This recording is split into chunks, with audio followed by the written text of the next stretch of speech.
Pemasaran.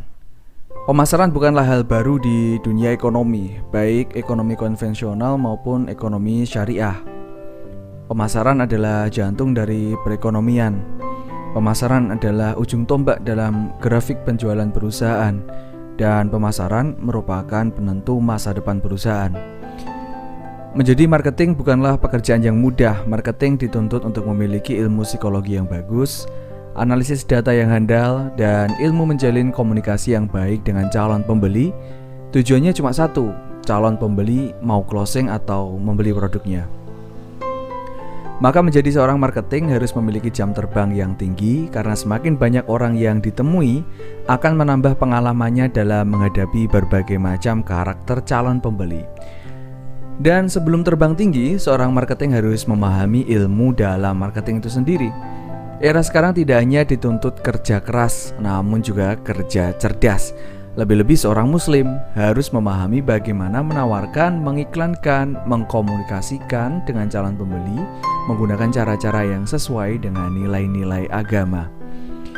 Nah, sesuai dengan buku Business Wisdom of Muhammad, 40 kedahsyatan bisnis ala Nabi, saya mencatat ada beberapa poin penting yang bisa kita ambil sebagai prinsip dalam dunia marketing. Yang pertama adalah kejujuran.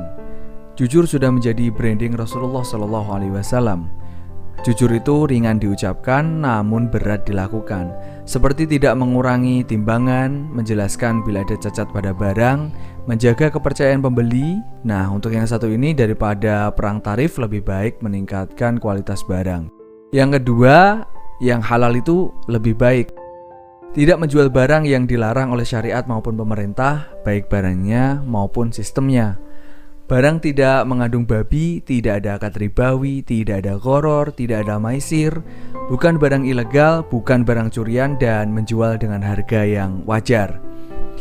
Yang ketiga, kuasai informasi.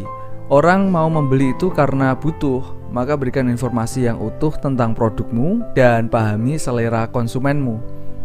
Pastikan bahwa produkmu memang dibutuhkan oleh mereka, bukan mengada-ngada maupun memberi sugesti buruk seperti iklan-iklan yang kita sering temui. Nah, lalu bagaimana dengan bank syariah? Untuk masalah kehalalan, oke, produk-produk bank syariah sudah pasti halal karena dijamin oleh Dewan Pengawas Syariah yang merupakan kepanjangan tangan dari Majelis Ulama Indonesia. Untuk masalah kejujuran, insya Allah bisa diandalkan karena sudah bagian dari komitmen bank. Kalau dari jumlah jaringan, tidak perlu diragukan. Dilansir dari web ojk.co.id, per Juni 2019 jumlah bank umum syariah sekitar 1.894 unit. Kemudian unit usaha syariah sebesar 388 unit dan bank pembiayaan rakyat syariah atau BPRS sebanyak 506 unit. Dengan demikian sebenarnya sudah lumayan banyak kantor bank syariah secara nasional. Namun di sini saya melihat ada yang kurang. Kenapa bank syariah belum semaju bank konvensional? Yang pertama, itu karena mahal. Nah, nisbah itu tergantung dari dana yang dikumpulkan. Semakin banyak nasabah, maka funding mereka akan semakin murah. Bank syariah nasabahnya tidak sebanyak bank konvensional, sehingga jatuhnya lebih mahal. Namun bisa kita lihat dalam simulasi ini, misalkan saya pakai kalkulator dari Bank Bukopin Syariah. Kita masukkan misalkan kita beli mobil seharga 200 juta. Uang muka di sini muncul 40 juta. Jangka waktu kita buat 60 bulan dan selama 5 tahun.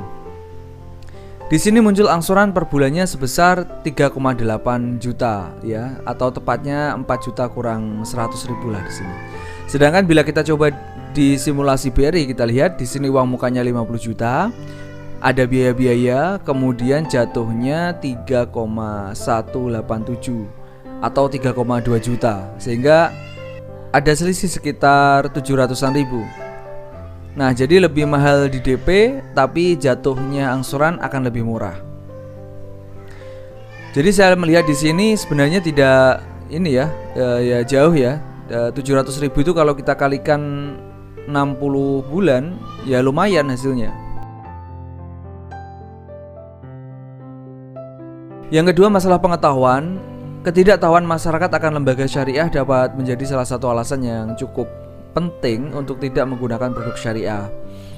Karena minimnya pengetahuan masyarakat tentang akad syariah, masyarakat beranggapan prosedur pembiayaan di bank syariah rumit dan kantornya juga sulit ditemukan. Solusinya yang pertama, bila dana pihak ketiga ini sulit untuk didapatkan, mungkin pemerintah bisa memberikan ruang kepada bank syariah dengan berbagai macam cara, diantaranya berbagai macam cara transaksi pegawai Kementerian Agama mulai dari KUA, pengadilan agama, gaji pengajar sekolah hingga kampus itu lebih baik menggunakan bank syariah. Cara yang kedua, aset dari BUMN sebagian besar disimpan di bank syariah. Selain itu berbagai macam proyek pemerintah didanai bank syariah karena selama ini masih belum maksimal. Yang kedua, memasukkan pengetahuan tentang perbankan syariah mulai dari tingkatan SMP maupun sederajat dan SMA sederajat, sehingga siswa-siswa tidak asing dengan istilah-istilah perbankan syariah yang otomatis memberikan informasi kepada wali muridnya. Dua hal itu diharapkan akan membuat bank syariah semakin berkembang, kantornya ada di setiap kecamatan, produk-produknya ramah di telinga masyarakat, bagi hasilnya semakin kompetitif, sehingga bank syariah tidak asing di masyarakat, terutama masyarakat pedesaan. Itu saja intinya teman-teman ya. Jadi lakukan yang terbaik sambil berdoa semoga perbankan syariah berjaya di negara yang mayoritas muslim ini. Amin amin ya rabbal alamin.